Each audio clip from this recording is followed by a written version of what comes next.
Good afternoon.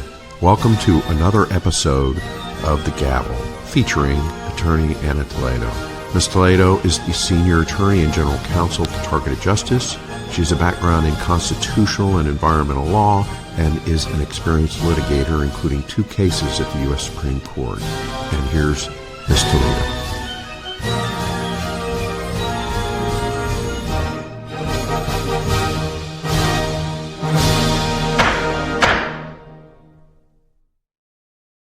Good evening and happy Friday. Welcome to this episode 42 of The Gavel, a podcast dedicated to bringing you the latest news on our quest for shutting down the government weaponization program that has run for too long. I am your host, Ana Toledo, and I come to you from Washington, D.C., where I relocated for this mission for freedom. I'm an attorney with 30 years of litigating experience that, like many of you watching, became a targeted individual, a victim of government weaponization, and I will not cease to fight for freedom until we are all free. The truth avalanche is just really unstoppable. This is a great time.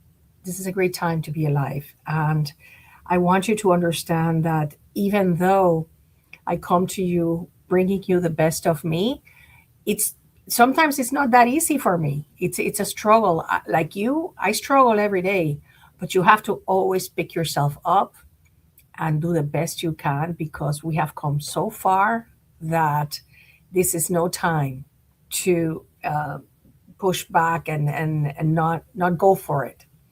So the Truth Avalanche, as I said, continues this week. And I am really grateful to God for giving me the serenity to deal with everything that is happening, because we know that the weaponization, the attacks have increased for everybody. We are very well aware of it, and we wish we could do more to help you get the mechanisms. And I do get them, try to provide the mechanisms when people ask me how to deal with the situation and the attacks that have increased so hard. Most importantly, holding on to God. And that is why I want to begin this space reading something that was just popped into my Bible today from 2 Corinthians. And he said, "But he said to me, my grace is sufficient for you, for my power is made perfect in weakness. Therefore, I will boast all the more gladly about my weaknesses, so that Christ's power may rest on me." And that is what I say all the time, that God lets us get to basically the borderline of almost an intolerable situation, only to come rescue us and tell us, "I was never abandoning you. I would never let you fall." This morning, I have told you many times that I sleep with a transistor radio because, as you know, we get sleep deprived. So I don't like to waste time. And what I do is that while I am being sleep deprived or going to sleep, I listen to a Christian station. And this morning, one of the pastors said this that I wanted to pass to you because it's so beautiful. And it says, "Your greatest ministry will come from your greatest misery." And that is exactly how I feel, becoming a victim of government weaponization has given me a purpose in life that I never imagined I would have. I want to thank all of you that celebrated with me my birthday in February, because as you know, I celebrated all of February. And I got beautiful cards, beautiful gifts. And I am going to show you, this is for those of you that have V2K, this is one recommendation that somebody who does have V2K, DJ Chris, who is beloved in this community, well, he makes this really cool music mixes. And he made one for my birthday. And I want to share it with you, because I think that if you record these into your MP3 player, and it really helps to drown the V2K. So you find his mix. It's there. You see, it's there. Oh, hold on. Hold on, give me a second because I'm not very good with this. I just can't listen to it too much because I want to go dancing. I want to go to like a disco. And okay, it's right here. Let's share this. And so look it up. It's mixed out. And so he supports it and it works for him. Miracle. So for those of you that are always teaching guys today, so this is one good, beautiful alternative that you can use because it's tried and true. It proves it works for them. Anyways, please remember to help me defeat the throttling and the censorship, and like, share, and subscribe. Please help me with that because it makes a difference. It doesn't cost you anything, and it helps us promote our message. So let's go. Before I begin with the Truth Avalanche, I'm going to play for you this week's Targeted Justice newsletter for those of you that didn't get to read it. And always thankful to our wonderful volunteer, Sean, who puts so much effort and so much love into preparing these amazing summaries of the Targeted Justice newsletter. Let me just get it for you 1 second, Dave. I am trying a new computer in an attempt to minimize the hacking from the criminals. That you know how it is. It's all the time. But here it goes.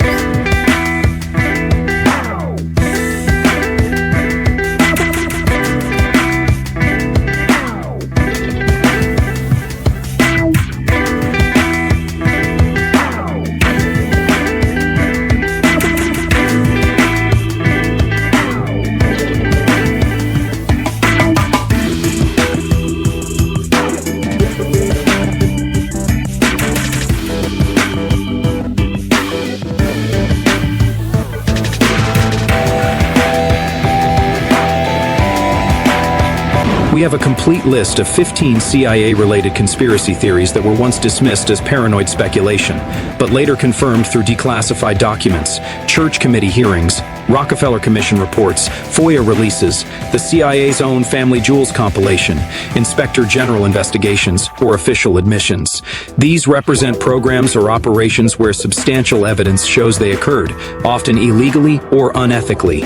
We've expanded beyond the initial examples, drawing from primary sources like CIA FOIA records, congressional reports, and historical analyses. Many involved violations of the CIA's charter prohibiting domestic activities or international law. Every TI should file a Privacy Act request. This is one of the easiest ways to prove your damages as a targeted law-abiding citizen.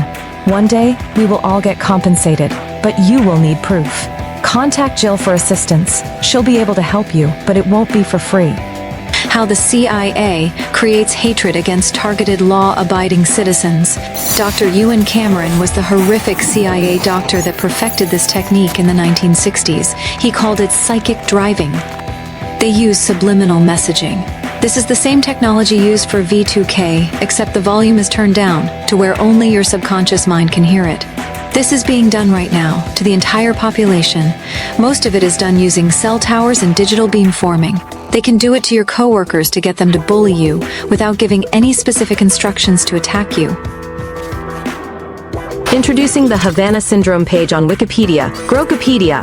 Grokopedia liberates the evidence, presents current findings, including reanalysis of NIH findings, civilian registry update, and exposes intel narratives contradicting scientific facts. When will U.S. health agencies and intelligence community recognize diagnosed AHI-1 cases? Former CIA agents break silence on microwave weapons. AJ is a former senior CIA operations officer and twice selected chief of station who served across the full spectrum of clandestine operations, including war zones, denied areas, and austere overseas postings. A U.S. Naval Academy graduate with a BS in physics and a former Marine Combat Arms officer, AJ spent his career leading high-risk missions in defense of U.S. national security, drawing on historical research into directed energy programs and Cold War-era microwave investigations. AJ has spoken publicly about the broader national security implications of emerging non-kinetic weapons. Following his medical retirement, he became an advocate for transparency, proper medical protocols, and full implementation of the Havana Act, engaging with congressional oversight bodies and senior national security officials to push for accountability and care for affected personnel. Calling all digital warriors. Repost, like, and share this video on all social media. We're on the lookout for volunteers. You can let us know what your skills are by emailing us at tjustice2@proton.me. Put volunteer in the subject line. If you're looking for more targeted justice content, then go to the following link, which will take you to our channel on Rumble. We have our own branded shirts, cups, and other merchandise at our online store. Buy something for yourself or get a gift. We're always accepting donations. You can do so by going to the following link or sending us a check. The donations are tax deductible, and we're a non-profit organization. Thank you so much for watching this video. God bless. God bless. God bless. God bless. God bless everybody. And yeah, I wanted to bring to your attention something that, targeted justice, just like you, we are so attacked by the criminals in so many ways. They are removing subscribers from the newsletter. So if you were a subscriber to the Targeted Justice newsletter, please verify, because they're just removing subscribers. And they're not only doing it to Targeted Justice. I have conferred with other people that have Substack newsletters, and they do it to me too, even though I have a very little amount of paid subscribers, which I am very grateful to. They remove them too. So just check that, because that is a very important source of income for Targeted Justice. Now, I have so many good news to show you. The first thing I want to share with you is this image that was placed by a TI in Substack. And notice how they are advising the people that are protesting ICE how to, and this message I'm giving to the perps that are watching. The tactics that they use on us, they are advising to be used on the ICE people, including vandalizing their car, the noise campaigns. There, you can read it. What happens is the DHS fed this monster of gang stalkers, and now woke gang stalkers, and now these woke gang stalkers have turned against them. Basically, you in Spanish, we have an expression that says you rear crows and they will pull out your eyes from you. I don't know how to say it in English, but basically they created these monsters that are harassing the ICE agents. It was DHS that paid for their training and paid for their monstrosity, because they practiced on us. So I just wanted to show you that, because it's basically like Wile E. Coyote. The bombs exploded in their face, what they did. Anyways, buckle up, because this week is really good. First of all, as many of you probably know by now, Kristi Noem has been removed. Let me give you here from being the chair of Secretary of Homeland Security. This week, this is a picture on the left that I attended a hearing on Tuesday, because they were doing like a supervisory hearing of her work at DHS. And I wrote about it in my newsletter. So there's Kristi Noem, and all the journalists are, taking pictures. And what surprised me, what I didn't see coming, is that there was so much hostility, even from Republican senators, particularly Kennedy, who was interrogating her about I think it's something like over $200 million that she spent, that the agency spent promoting her image. You know, all these ads when you go in the airport that you see her face, and all these ads promoting her name and her image. And the contracts were given to the husband of the woman that used to be her spokesperson that denied the nice little database, Trisha McLaughlin, I think. So now we have a new person who is Mr. Mulling, Senator Mulling. Jury is out on him. He's from Oklahoma. I'm not going to say anything about him because I don't know enough. But obviously, I'm going to start from scratch with him, knocking on his door so that they shut down the criminal gang stalking program that affects us so much. And I don't, have to preach to the choir because you know how that goes. Anyways, she was in the House Judiciary Committee on Wednesday. And then by Thursday, she was fired. So what does worry me is this, that she was fired right after she denounced the skiff that she found at DHS, which is purely state, which is purely where I am absolutely certain from where they are running this illegal program. So that's the only thing. She said she referred it to the lawyers. So I want to see Mr. Mulling give continuity to the finding of this illegal skiff that she supposedly found. Or I don't know if she foresaw that she was going to be fired. And she said, well, if I'm going down, these people are going down with me and I'm going to expose it. Because the whole story about, somebody just walked by and saw people coming in and out. I don't know. That sounds a little fishy to me, but more shall be revealed. So that is a misnomer there. Now, this week, there has been a huge disclosure by Dr. Robert Malone. It started happening yesterday on how the CIA, how Lyme disease is a bioweapon that was, thrown into let me just put it from the beginning, into the environment by the CIA criminals. Who is surprised? I, as somebody who suffered through chikungunya and 2 dengue fevers, I'm not surprised because particularly the chikungunya, I know it was them. So listen to Dr. Malone talk about this. Absolutely. As part of a project in the 60s to look at the ability of these modified insects to disseminate geographically. And it appears that that's the origin of the Lone Star tick infestation that we now have along the eastern seaboard.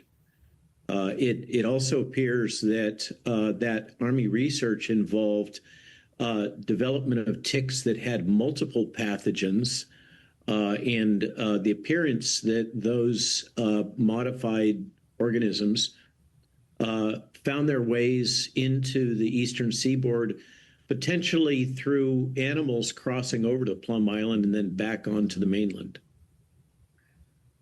So it turns out that Plum Island, it seems that we're going to hear more from it because that's when they were doing the little experiments that the CIA wasn't telling anybody about them. And so this is very close to, I'm going to show you another video, to Robert Kennedy. It seems it's Robert Kennedy who is exposing this.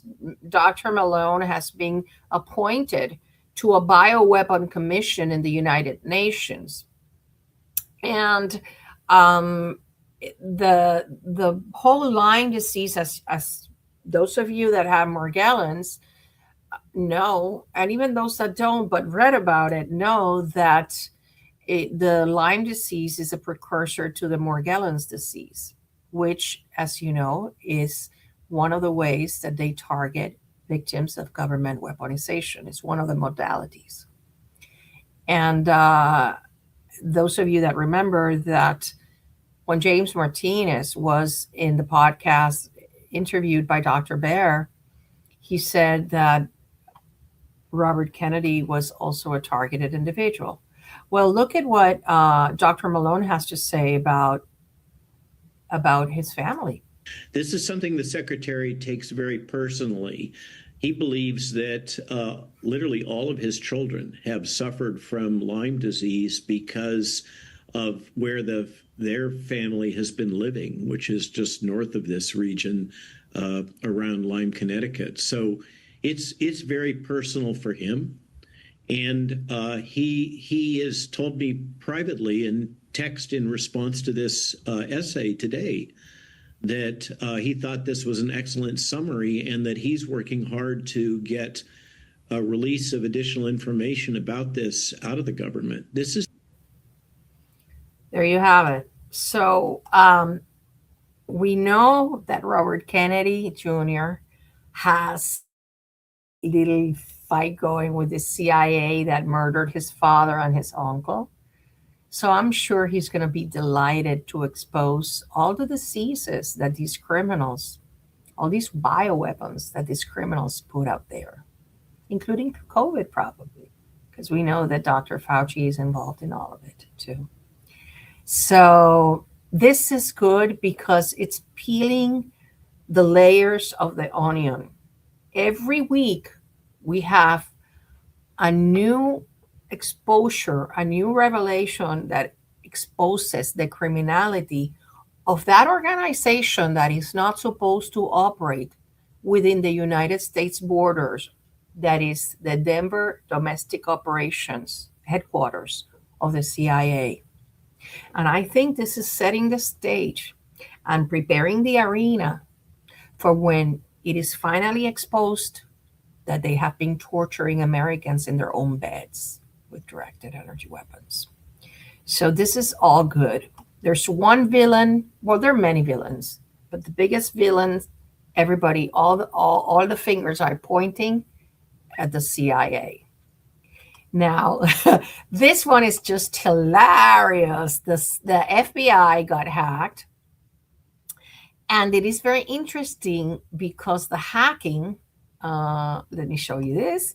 The hacking is, I wonder, was it the white hats doing it? FBI investigating suspicious cyber activity on systems holding sensitive surveillance information. Well, it turns out that the FBI on Thursday, yesterday, confirmed that its networks were targeted by suspicious activities without immediately providing further details. However, CNN reported the following. FBI identifies a suspected hack on a sensitive network used to manage wiretaps and intelligence surveillance warrants. Translation, FISA warrants. And the Associated Press reported that the FBI said this week that it is investigating suspicious activities on an internal system that contains sensitive information related to the surveillance, operations, and investigations. So to me, it would be, an early Christmas gift that the White House hacked into their systems and published all the names of the people against whom they obtained FISA warrants. That would be just amazing. So it said they did not specify who may have targeted the FBI system, known as the Digital Collection System. But it was obviously a highly sophisticated group that did this, or person. So more shall be revealed, and they have been very quiet about how much information came out, but clearly it had to do with the FISA surveillance. And that is always good news if somebody did it with a good intention, right? Now, this week, one of the topics that has been in everybody's lips has been the prohibited access. As you know, I told you last week how Susie Wiles and Kash Patel had been there. Susie Wiles' phone conversation was listened to with her attorney. And as an attorney, I tell you, the only way they did that was because the attorney agreed to it, which was reported that he had agreed to it, but the attorney was denying it. Well, now we have that Kash Patel is revealing that he's taking steps to end the prohibited categorization practice, following discoveries, including subpoena phone records of his own and others that were buried in such files during prior administrations.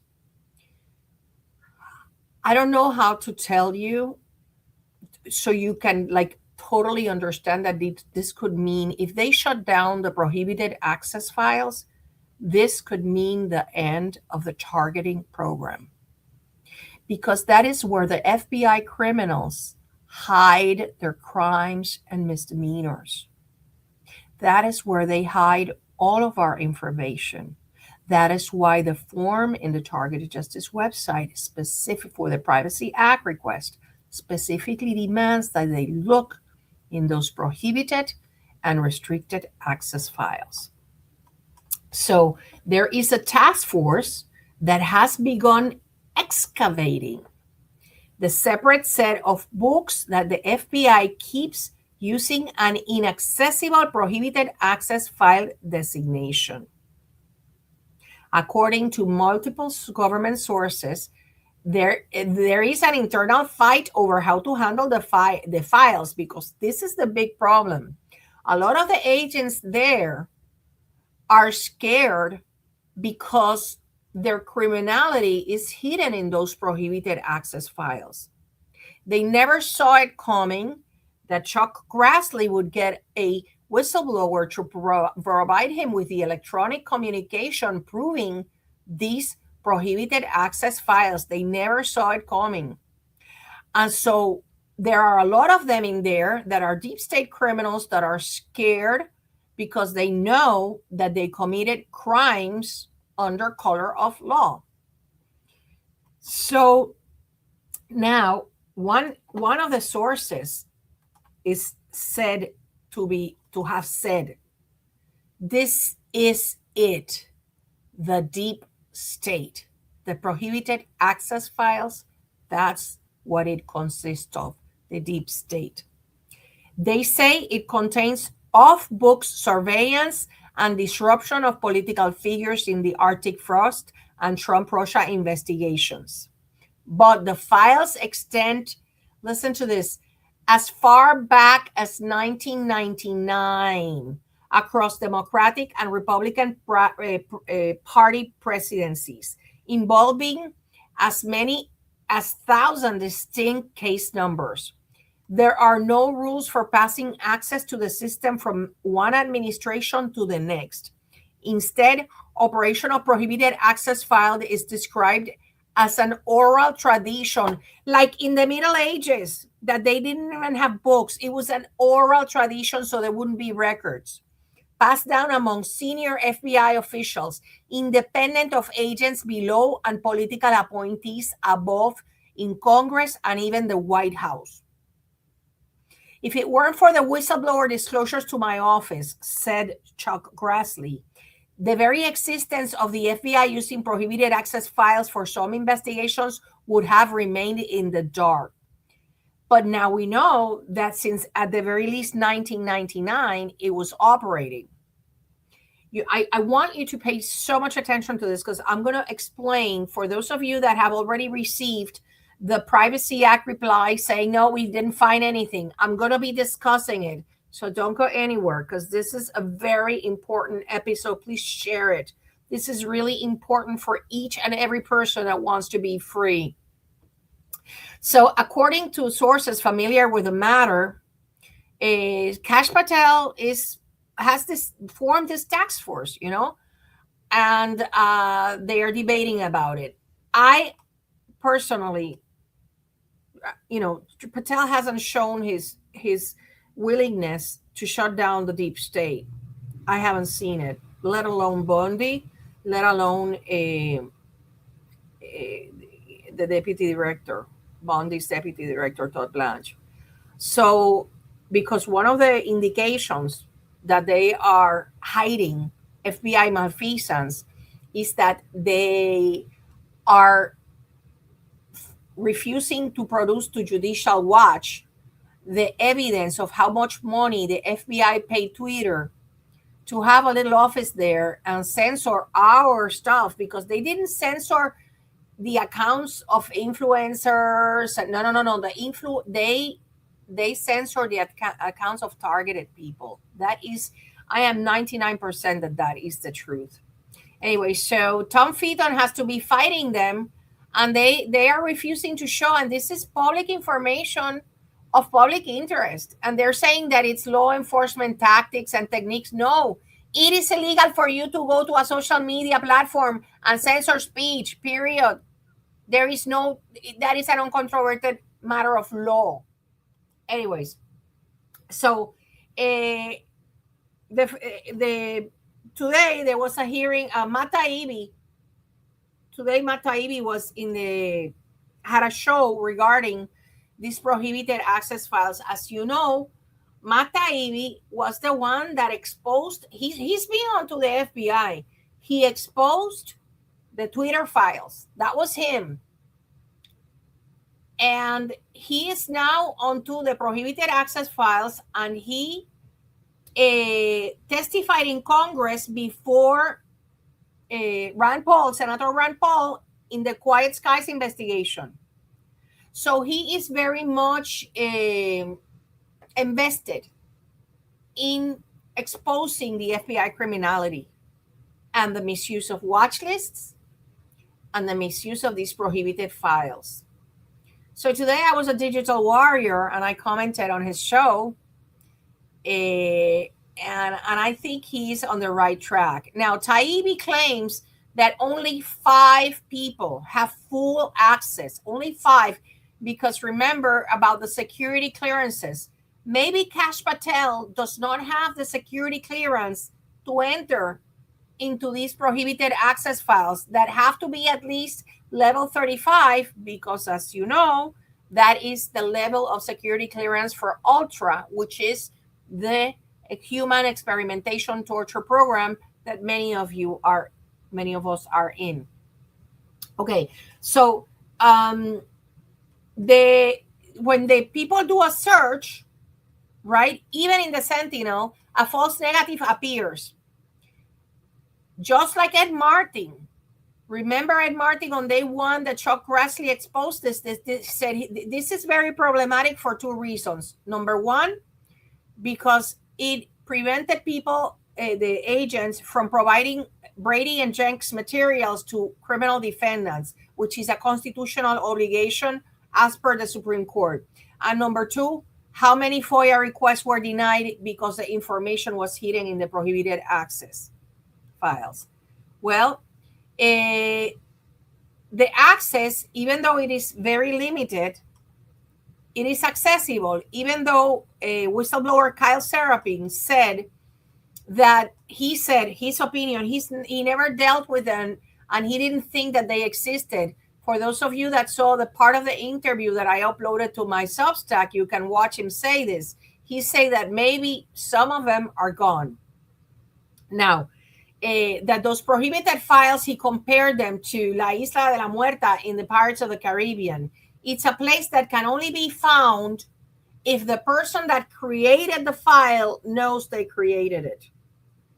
Now, other than that, I want to talk about the importance of the Privacy Act movement that we're carrying out. And it is this. As many of you that have already sent your request, you have to put in there the language. You cannot just look in the central record system. And I'm going to show you the comparison now. You have to look in the prohibited and restricted access files. And the reason is this. Let me show you the comparison here between the two, okay? Central record system and the Sentinel are both key components of the FBI records, right? And case management, but they serve different purposes. The Central Record System was established in 1921.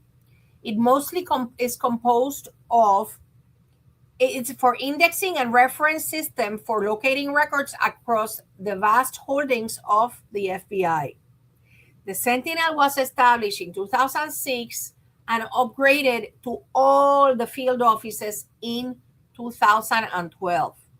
Sentinel is the modern electronic case management system that replaced the older automated case support ACS system. So all the current information, including the historic files of that current information, are located in the Sentinel. And the Sentinel also contains the prohibited access records. So the central record system is it's basically physical records that are in a storage facility of the FBI. The Sentinel is completely electronic, and it has the active and ongoing investigative and intelligence case files in a fully digital environment. Electronic documents, workflows, tasks, leads. That's where the FISA warrants have to be. Okay, that is where your nomination form has to be. And so it's entirely digital, web-based, with features like drop-down menus, previews, and integration elements. So when they lie to you, when the FBI criminals at the FOIA office lie to you and tell you that they didn't find anything, it's because they did not look where they had to look.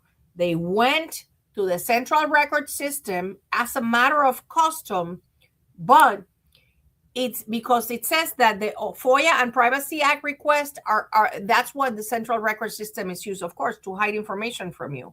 But when you look at the Privacy Act, the definition of what a record is and what a system of records is, you can see that the system of records, where they have an obligation to look for your name and your records, is a group of any records under the control of the agency.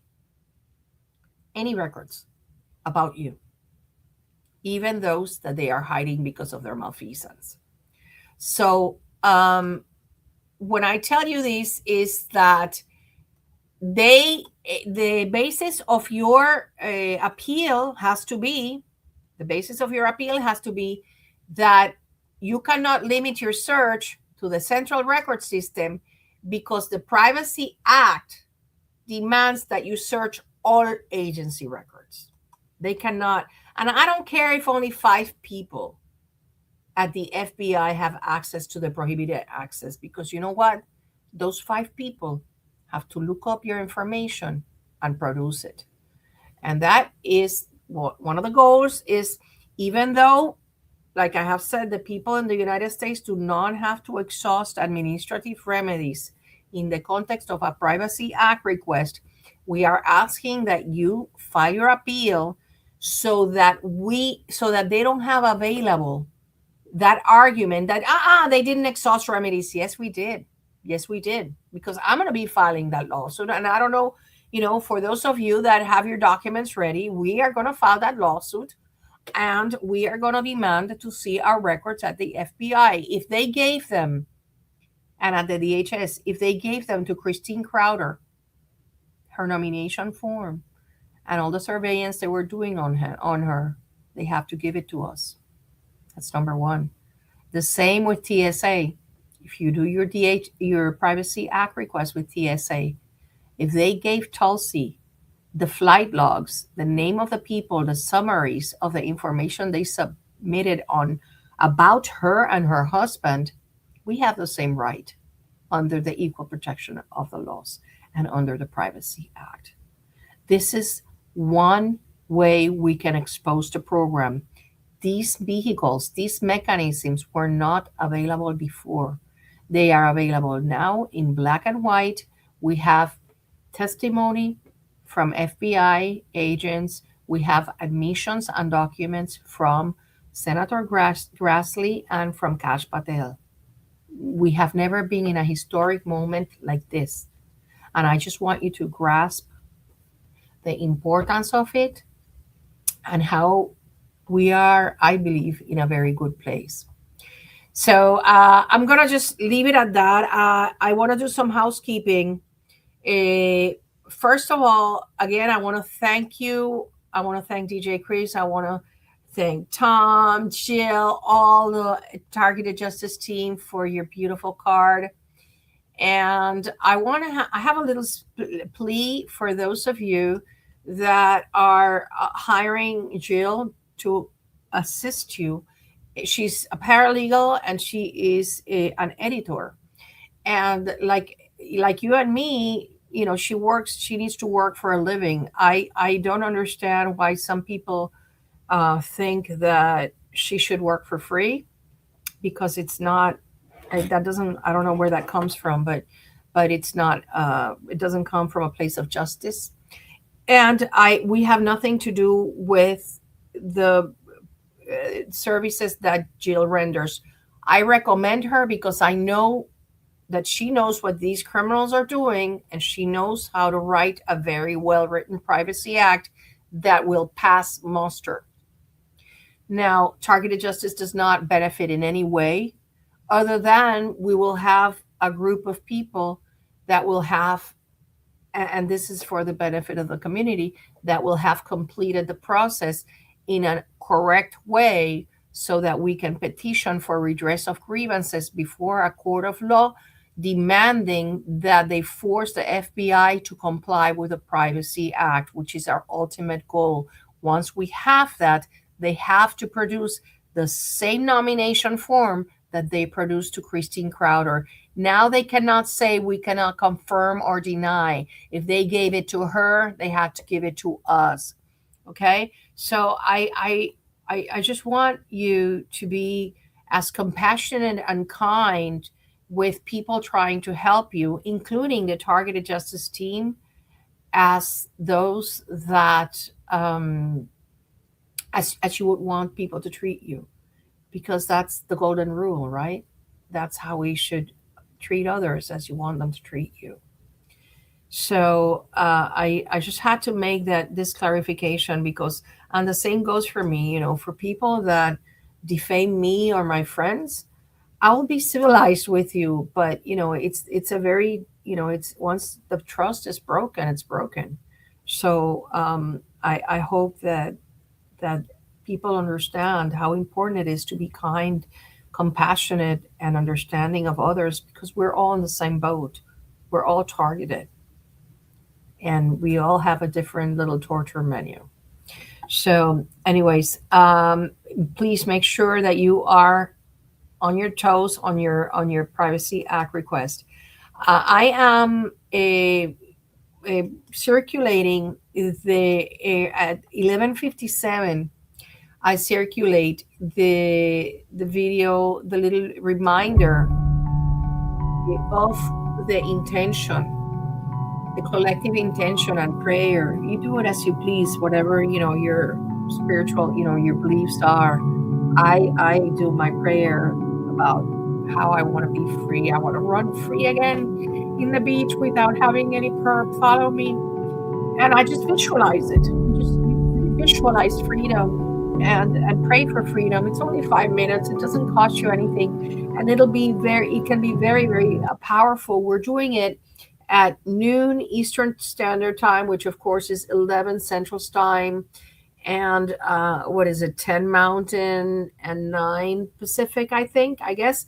And I'm going to be doing it also for Spanish for Latin America. So please be patient with us. If I, at 11:57, if I put the video, just drop what you're doing and just do a little 5-minute concentrated intention. I am free now. The targeting program is over. Whatever feels organic to you. I think that, thank you, Hara. That's very nice of you. Now, and also feel free to share it, please, because the more people that are in this meditation, in this prayer, that no prayer goes unheard. So anyways, I just want freedom so badly that I fight for it every day here. This week I went to 2 hearings, and I can't tell you about them. I did tell you about Christine Owen, but I cannot tell you about the things that the people I met and I talked to, because the criminals, and I don't want them to be curtailing the efforts that I am engaging in with those people that I have met. Okay. So finally, again, I want to thank all of you that have supported me in this mission for freedom. I feel so honored to be doing exactly like, if you ask me, where would you want to be, like doing what, I wouldn't change what I'm doing for anything in the world. That is, of course, unless, if we were free, that would be different. I would be fighting to get compensation and recognition for all the victims. That's a different aspect. But right now, I cannot think of wanting to do anything more than what I'm doing. So I want to thank all of you that have supported this mission, because, God put it in my heart and God put it in your heart to help me. So I'm going to continue. I'm going to continue my visits at least twice a week to congressional offices. It's a very hard thing to do, particularly because I get severely attacked. But you know what?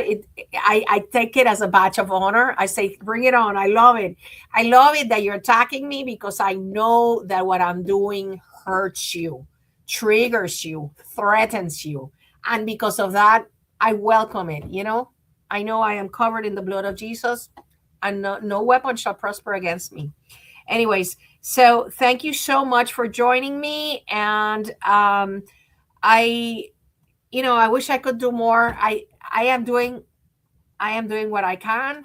I cannot go rescue. People are writing to me, come rescue me, I'm dying. No, you're not dying. Please stop listening to your V2K. That's what they want you to believe, and it's a lie. The devil is a liar.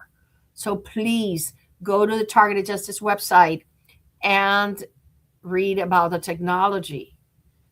It's there. There's no excuse for you to not learn about it, and to use tactics to, fight back, just like DJ Chris music mixes. Okay. Just like the Shocks earphones that are bone conducting, just like other people listen to audiobooks and concentrate on the voice of the audiobook, and that helps them a lot too. Or white noise. Okay. So anyways, thank you so much. I hope to see you next week. Please get to work on your Privacy Act request, and anybody that tells you that this is lawfare and stupid and whatever is your enemy. Doesn't want you to get out of this, because I tell you, through legal means, we can expose this program peacefully and legally, because now we have the tools of information to go to a court of law and say, I want the FBI to look in those prohibited access files and answer under penalty of perjury that they did not find anything on me, even though the 5 people that are authorized to look in those prohibited access files will have to state under penalty of perjury that they looked up my name and that they did not find anything. Because I'm not a terrorist, because I'm not a criminal, because there is no national security reason for not giving me any information on those hidden files that are basically the deep state. And the same goes for you. Anyways, thank you everybody for being here, and I will see you next week.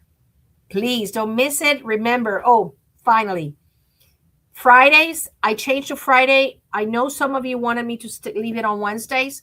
The reason I'm doing it on Friday is because if there is a hearing or something on Wednesday that it's really important, I don't want to miss it. And Fridays, senators and representatives go to their hometowns. So there's barely any activity on Fridays, okay? So it's not that I didn't pay attention to you, it's that I did a balancing of what is better for the community and for the work I am doing here. Good night, everybody.